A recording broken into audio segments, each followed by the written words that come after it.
Kahit maraming kumakalat na ulat mga tol na malaki ang nabawas sa mga missile ng Amerika na nagamit nila dito sa laban nila sa Iran mga tol, ayon sa isang eksperto ay nananatili pa rin at maituturing pa rin na superpower ang Amerika kung ikukumpara sa China. So paano ito nasabi ng isang defense analyst? Panoorin natin itong report mga tol dito sa DZBB. Kayo pwede rin kayong magbigay ng inyong sariling komento at reaksyon. Sa tingin ba ninyo mas malakas pa rin o maituturing pa rin na superpower ang Amerika kumpara natin sa China? Comment kayo sa ibaba. Panoorin natin to mga tol. Samahan ninyo ko. I'm just a young nigga chillin' on it. First time I seen ice was a of International Studies, De La Salle University, si Sir Renato De Castro. Prof. Professor Renato De Castro pala to. De Castro, good morning sa iyo. Sir, si Orly po ito ulit. Professor. Magandang umaga, Ka Orly. Kamusta na kayo? Mabuti naman. Maraming salamat ulit. Ginulo ko ang iyong linggo ng umaga. May mga ilang katanungan lang ho kasi kami. At siguro, makuha na rin namin ang inyong reaction po dito.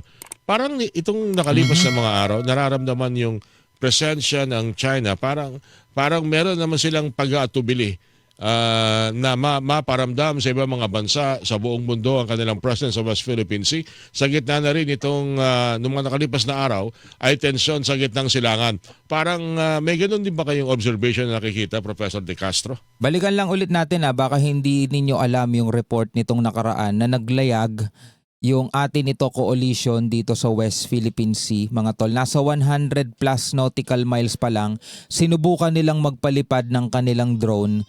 Subalit, hindi nila mapalipad at sinasabing kailangan muna nilang i-register ito sa Civil Aviation Authority ng China. 'Di ba? Mga kapatid, kung naaalala ninyo, yung West Philippine Sea ay pinagtatalunan yan ng Pilipinas at China kasi sinasabi ng China yan ay pasok sa kanilang 9-dash line na kanilang internal waters nga ang tawag nila dyan eh. So bagamat yan ay nasa Pilipinas pa, airspace pa dapat ng Pilipinas yan, pero kapag nagpalipad ka dyan, tinuturing na yan ng China na airspace nila at kailangan mo nang magbigay o magparehistro sa kanila. So hindi lang dagat ang inaangkin nila, maging yung airspace na mga tol. Pero siguro pinaparamdam din ng China na since ang Amerika nakatutok sa Iran at of course magkakaroon din next month yung summit ni Xi Jinping na tsaka ni President Trump. Gusto pakita ng China na nasa posisyon siya ng kalakasan, tinatawag natin position of strength. Gusto pakita ng China na nasa posisyon siya ng kalakasan, tinatawag natin position of strength.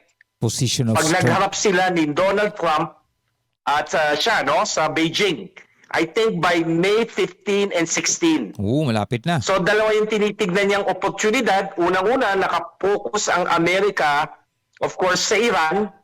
At pangalawa, of course, talagang pinakita rin ng China na kaya niyang suportahan ang Iran. Kasi ang China at Ruso sumuporta sa Iran noong nagkakaroon ng digmaan. Although ngayon may ceasefire. Pero ayan yung nakita. Nakita talaga na talagang nakatira ang Iran ng mga missiles niya, nakapasok yung mga fighter planes niya dahil sa tulong ng China at of course Ruso. Russia. Okay. Anong target nila? Ano ba ang purpose ito? Kasi ang napapansin ko, maging yung ilang mga bansa sa Asia, hindi lang po ang Pilipinas, nagpaparamdam na ho ng kanilang pagkairita. Like ang Vietnam, napapansin nila na merong mga ginagawang reclamation sa Paracel Island. Although malayo sa kanila, mas malapit nga sa atin yata ang Paracel Island. I'm not really sure, Professor De Castro, gaano kalayo. Pero nito nakalipas na araw, nagpaiwatay sila ng pagkadismaya at pagtulisa sa ginagawa ng China sa Paracel Island. So, maaring ang Vietnam and ang Indonesia, una na nagpaiwatay ng Japan, ito ba'y sa kabila na rin ng paraming bansa na tinutulisa ang mga aktibidad sa West Philippine Sea ng China? Kami nang nababadtrip sa China, sa mga pinaggagawa nila, Vietnam, Indonesia, Japan. Tama ka dyan, Ka Orly, binanggit mo ang Vietnam. Pero ang magbibigyan ko talaga ng pansin, Ka Orly, ang bansang Hapon. Japan, Kasi yung pagpakita talaga ng pagkabahala ng bansang Hapon, dalawang aspeto to. Of course, yung talagang pananakop at agresibo ng China. And of course, nagkaroon din ng konting alinlangan ang Japan dahil nga kay Donald Trump. Mhm. At pinapakita talaga ng Japan yung talagang pagkabahala niya no sa pananakop at pangaharas ng China, yung active participation niya, yung boots on the ground live fire exercise na ginagawa ngayon ng Self-Defense Force, Japanese Self-Defense Force dito sa Balikatan exercise. Mhm. Alright. Ayan ang dapat talaga nating tignan ka, Orly, kasi first time to talaga na nagpadala ng combat troops ang Japan at mag-conduct ng live fire exercise. Siguro nagagawa niya yan sa Hawaii, sa Guam, posible sa Australia. Pero dito first time ka, Orly, sa Pilipinas, sa Southeast Asia, at of course sa bansa na sinakop ng Japanese Imperial Forces noong Second World War. Mhm. Okay. Alam mo yung bansang Japan, mga tol, isa yan sa parang pinangangambahan ng China ngayon, mga tol.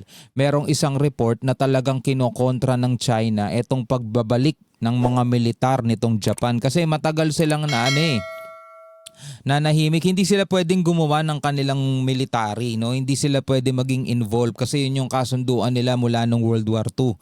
Pero ngayon, nagbabalik na ulit ang Japan at yan ay parang pinangangambahan ng China. Meron silang trauma dyan na lupit din ang ginawa kasi ng mga Hapon sa kanila nung pananakop era.